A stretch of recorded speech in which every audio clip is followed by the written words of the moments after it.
반갑습니다. 그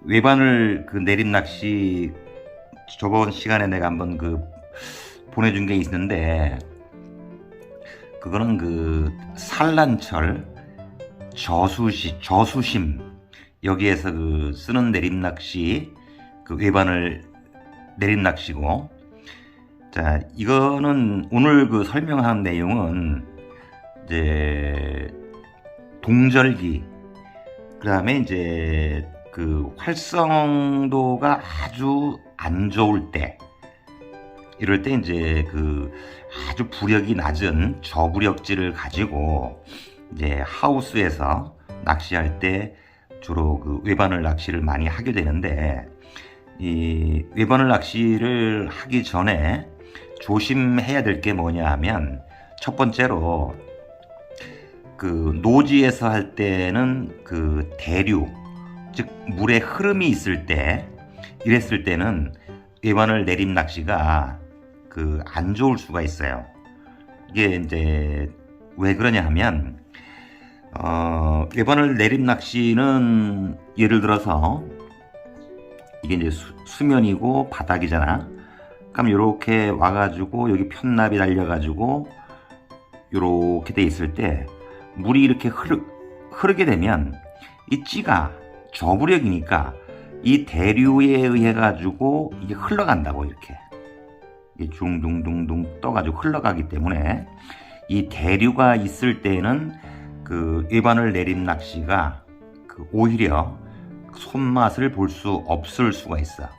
이제 하우스 낚시에서도 브로와를 돌려가지고 이제 물을 흐르게 만들어 주는 시간이 있는데, 브로워를 돌려가지고 물이 흐를 때, 즉 대류 현상이 있을 때는 오히려 외바늘 내림 낚시가 별로 조항이 좋지 않다, 이런 얘기가 되는 거야. 그러면 쌍바늘 내림 낚시는 왜 좋은데요? 라고 얘기를 하면, 이런 것 때문에 그래. 바닥이 이렇게 있으면 편납이 이렇게 있잖아. 그러면 이렇게 해가지고 짧은 바늘이 이렇게 바닥에 닿아가지고 이렇게 있고 이렇게 되잖아. 이렇게, 그지? 그러면은 수면이고 찌가 이렇게 있을 때, 찌톱이 이렇게 있고 이렇게 와 있을 때, 이 찌하고 짧은 바늘에 달려있는 미끼, 요게 중심축이 되거든, 이게. 그러니까 여기 대류 현상이 어느 정도 있다 하더라도 이 떡밥이 바닥에 닿아가지고 있는 마찰력과 찌가 잡아주는 표면 장력에 의해서 이게 잡아주는 힘이 있어가지고 어느 정도까지는 대류 현상을 잡아주기 때문에, 오히려 대류 현상이 있을 때는 동절기를 하더라도, 활성이 떨어진다 하더라도 여기서 쌍바늘 내림 낚시가 더 좋다. 이럴 때는 쌍바늘을 쓸 때는 오히려 이 긴 바늘의 목줄을 길게 줘가지고 이거를 아주 이 이물감을 최소화시키는 그런 낚시로 이렇게 하면 좋은데, 대류 현상도 없어요. 그리고 날은 춥고 붕어 입질은 없고 손맛은 봐야 되겠고 이럴 때 이제 외바늘 낚시를 하게 됩니다. 여기서 보게 되면, 먼저 시간에 내가 외바늘 내림 낚시 할 때 설명했어. 바늘 없이 편납만 달아가지고 오목 찌맞춤을 했다. 자, 그래서 여기서 이렇게 해가지고 편납을 달아가지고 여기서 외바늘 낚시 이렇게 해서 이렇게 놓으니까 3목이 되더라. 즉 바늘의 무게가 요 두 목을 차지하더라. 이게 그렇지? 이렇게 된 거야. 그래서 우리가 이제 수심 측정을 이제 해가지고, 수심 측정을 이제 해서 여기 일목에 맞춰가지고 수심 측정 고무를 가지고 이렇게 만들어서 이제 우리가 이제 오목을 놓고 낚시를 한다라고 얘기를 했었단 말이야. 그런데 하우스 낚시나 이런 이제 관리형 낚시터에 가게 되면 또는 노지라도 수심이 2m 이상이 될 때 주로 이제 깊은 수심에서 낚시를 할 때는 이게 이 쌍바늘 낚시에서처럼 이렇게 중심축이 없기 때문에 어떻게 해야 된다, 여기서. 이렇게 해가지고 낚시를 할 때 여기서 이렇게 편납이 있고 이렇게 된단 말이야. 이렇게. 그지? 이렇게. 이 중심축이 없단 말이야. 그래서 이 찌가 이 바닥에서 잡아주는 힘이 없기 때문에 찌가 서서히 움직이는 것을 많이 경험하게 된다고. 자, 그런 다음에 또 한 가지는 뭐냐 하면 저부력지. 자, 동절기에 한다 했지. 그 다음에 이제 활성도가 떨어졌을 때 한다 했고, 저부력지를 쓴다 했어. 저부력지. 예를 들어서 뭐 1푼이나 아니면 1.5푼이나 이런 저부력지를 쓴다면 어떤 문제가 있을까?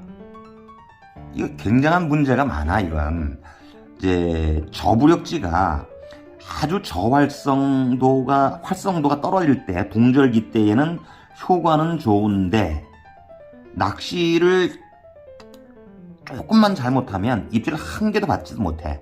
왜 그럴까? 이거는 이것 때문에 그런 거야.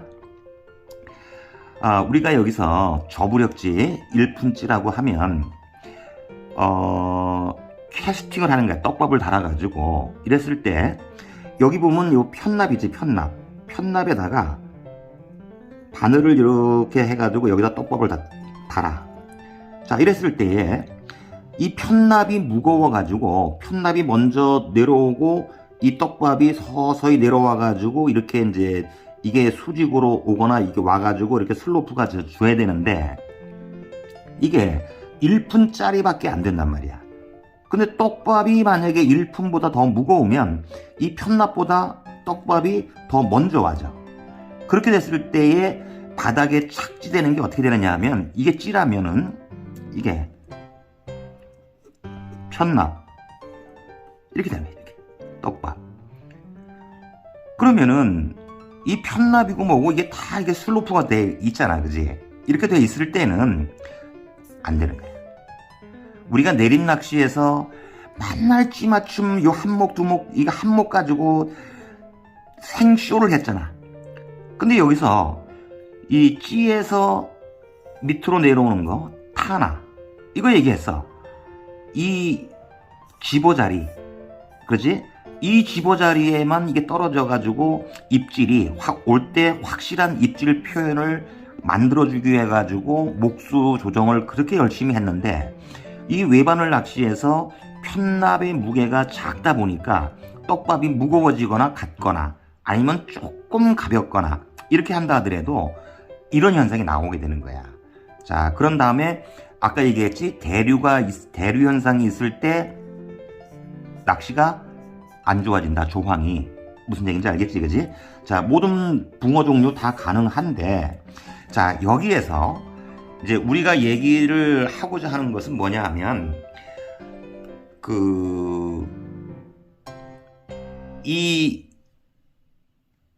여기에서 내가 캐스팅을 딱 해가지고 이 바늘이 이 타나 구역 안에 들어오게끔 만들어줘야 되는 거야. 알겠지? 자, 그러기 위해서 자, 편납은 지금 요 뽕돌의 무게는 1푼이나 1.5푼 뭐 많으면 2푼 정도 되겠는데, 자, 이렇게 하기 위해서는 떡밥의 무게를 어떻게 해야 돼? 가볍게 해야 돼. 가볍게. 알겠지? 가볍게 해준다. 가볍게. 자, 가볍게 했다 하더라도 이렇게 사선을 긋고 있을 수가 있다라고 가정을 해서 우리는 던져가지고, 자, 보세요. 이제 우리가 무바늘 오목 맞춤을 해가지고 바늘을 달았을 때 바늘 무게에 의해 가지고 3목이 되더라. 그래서 우리가 이제 수심 측정을 해가지고 오목을 내놓고 낚시를 한다라는 것이 그 산란철 아주 저수심에서는 이렇게 낚시를 했는데, 수심이 깊을 때 문제란 말이에요. 수심이 깊을 때. 자, 수심이 깊을 때 던지니까 이게 타나를 벗어나는 거야. 벗어나. 그럼 이걸 벗어나지 않게 하려면 요 다는 떡밥의 무게를 최소화해야 된다. 그럼 작게 달면 되겠네. 그럼 작게 달면 좋은데 뭐가 안 돼? 집어가 안 돼요. 그럼 한 가지를 버려야 되는데 버릴 수가 없어. 그렇지? 자, 그래서 여기서는 겨울에 동절기에 활성도가 아주 떨어졌을 때, 이랬을 때는 그 떡밥 중에서 이게 떡밥을 물에 개가지고 뭐 점도가 어떻고 막 이거보다도 그냥 우리가 흔히 쓰는 거 흔들이를 가지고 많이 쓰지. 바늘에다가 물에다가 바늘을 담가. 그래가지고 흔들이 아주 점성이 좋아. 그래가지고 거기다가 바늘을 집어넣어. 그럼 바늘에 이제 이 흔들이 가루가 묻겠지. 다시 또 물에다 집어넣었다가 또 흔들이에다 또 넣었다가 또 물에 넣었다가 흔들에 넣었다가 한 3번 정도 하고, 처음에 낚시할 때는 이렇게 한 다음에 뭐를 하는가 하면 어분을 가지고 위에다가 코팅을 시켜. 그걸 뭐라 했어? 마부시 한다 했지. 마부시. 자, 흔들이 물 넣고 바늘을 물에 넣었다가 흔들이에다가 넣었다가 물에 넣었다가 흔들에 넣었다가 이걸 반복해서 3번 정도 한 다음에 다시 물에 넣었다가 어분 가루에다가 이거를 바늘을 또 넣는 거야. 이럴 때 어분은 일반적으로 물고기를 건조시켜 가지고 가루를 낸 게 있고, 또 한 가지는 번데기가 있어. 번데기 가루는 아주 비중이 가벼워. 그래서 이거는 우리가 던졌을 때 이 바닥에까지 번데기 가루가 내려가려면 너무 시간이 많이 걸리기 때문에 번데기 가루는 쓰지 않는 것이 좋습니다. 자, 어분 비중이 무거운 거, 이걸 빨리 가라앉히기 위해서 이래가지고 여기 마부시를 딱 시켜가지고 던져가지고 여기 타나를 벗어난 적에 떨어져 있다 하더라도 이 바늘이 이제 어디 와야 돼? 이게 요 타나 지역 안으로 들어와야 돼. 자, 그래서 목수가 내가 오목 맞춤을 해가지고 던지니까 이렇게 사선을 긋고 있을 때 오목이 나올 수가 없지. 그렇지? 자, 그러면 오목이 안 나왔어. 이렇게 3목이나 뭐 4목이나 2목이나 막 나온단 말이야. 왜? 사선을 긋기 때문에 그래. 그래서 요럴 때는 뭐 한다? 꼬신다. 유혹한다. 이게 뭐라겠어 이게? 사소이를 준다 그래. 사소이. 곱해질을 하는 거야. 곱해질. 그럼 여기 있던 게 편납이 올라왔다가 떨어질 때는 이제 이게 바늘이 요렇게 와 타나 지역 안으로 들어오면서 편납이 요렇게 수직으로 떨어진단 말이야. 그럼 요렇게 돼가지고 이렇게 돼. 자, 그러면 이제 오목이 되는데, 수심이 깊을 때는 우리가 외반을 내림 낚시에서 가장 신경 써야 될 게 뭘 주는 거야? 즈라시. 즉 슬로프를 주는 거야. 슬로프를 주는데, 자, 봄, 초봄이지. 봄, 여름, 그 다음에 겨울, 이렇게 해가지고 여름에는 한 4에서 5cm 정도, 봄 같으면 7cm 정도, 겨울 7cm에서부터 한 10cm 정도부터 이렇게 이제 이 즈라시를 주는 거야. 더 길게 찌를 위로 올려주는 거지. 자, 그럼 여기서 11목 찌라면 이게 5목이잖아, 그지? 그럼 밑에 6목이 남아있지. 그래서 찌 몸통 이렇게 있고 찌톱이 이렇게 남아 있다라고 하면, 이렇게 있으면 이 정도까지 찌 스토퍼 있잖아, 그지? 멈춘 고무 요게 만들어주면 거의 이게 만들어져. 이렇게 해가지고 어떻게 즈라시 슬로프를 겨울에 7에서 한 10cm 정도 이렇게 더 길게 내가지고 내가 떡밥을 달아가지고 흔들이를 가지고 이렇게 해서 캐스팅을 하게 되면 이 최소 눈금이 5목이 나온단 말이야. 더 나오게 할 수도 있고. 그래서 여기서 이제 이게 마부시 되어 있는 어분이 떨어지게 됐을 때 내가 조금씩 좀 더 올라올 수가 있어. 이게 왜? 이 편납이 찌 밑 수직 선상으로 내려오려고 하는 힘을 갖기 때문에 이게 끌려온다고. 이게 뭐야? 이게 즈리가 되지, 즈리. 그지? 그래서 오지만 이렇게 목수가 나오지 않기 때문에 뭐 한다? 꼬신단 말이야. 사소히. 그래가지고 이게 또 꼬시고 해가지고 오게 되면 여기서 입질을 쭉 빨게 되는데, 여기서 이제 우리가 이걸 잘 알아둬야 되는 거야. 여기서 목줄이 길면 어떻게 되느냐 하면, 그 목줄, 즉 슬로프가 너무 이렇게 길게 이렇게 가 있을 때는 여기서 이거를 붕어가 이렇게 위로 올리면 편납이 위로 같이 떠요. 이렇게. 그래서 찌가 내림 낚시가 아니고 올려주는 낚시가 돼. 찌가 올라오는 올림 낚시가 된다. 무슨 얘기인지 알겠지, 그지? 그 다음에 여기서 이 찌의 표현이 나와가지고 내가 참질을 했을 때 어떻게 돼? 몸통에 걸려. 알겠지? 몸통에 걸려. 또는 입질이 여기 찌에 어신이 와가지고 내가 땡겨가지고 고기를 빼려고 보니까 바늘을 삼켰네. 이런 크게 세 가지 경우가 나타난단 말이야. 어떨 때? 이 슬로프, 즉 찌라시를 많이 줬을 때, 길게 줬을 때야. 이랬을 때는 이 찌라시를, 즉 슬로프를 더 짧게 만들어주는 거야. 짧게 만들어가지고 이제 올바른 정흡이 되도록 입질을 유도하는 것이고, 알겠지? 자, 그런데 반대로 낚시를 해가지고 여기 어신이 나와가지고 참질을 했는데 후킹이 안 돼. 바늘에 붕어 입이 걸리질 않는 거야. 알겠지? 자, 이럴 때는 거꾸로 슬로프를 조금씩 1cm, 1cm 이렇게 주어가면서 낚시를 하다 보면 여기에서는 그러면은 아주 짧고 강한 입질이 나타나게 된다고. 추워도 한마디 탁탁 끊어주는 입질이 나타나게 되는 거야. 요런 거를 위해 가지고 우리가 이제 뭐를 해야 된다?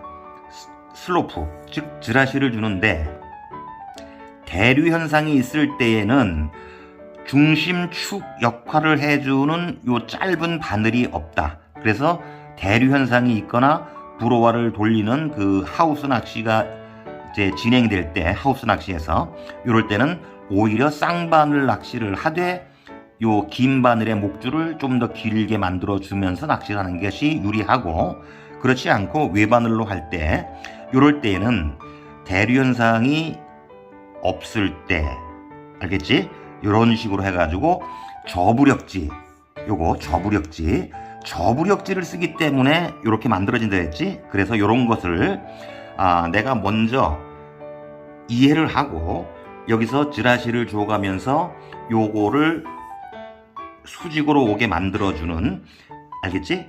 요거 잘 사소이와 마부시, 집어할 때 마부시, 그리고 웬만하면 요 바늘에 달리는 그 미끼, 흔들이, 요거를 최소화해서 무게를 가볍게 해가지고 낚시하는 습관을 들이면 훨씬 좋다. 이런 얘기입니다. 됐죠? 이해됐습니까? 자, 요거 잘 이해하면 외바늘 내림 낚시 이제 이걸로 끝입니다. 됐죠? 끝.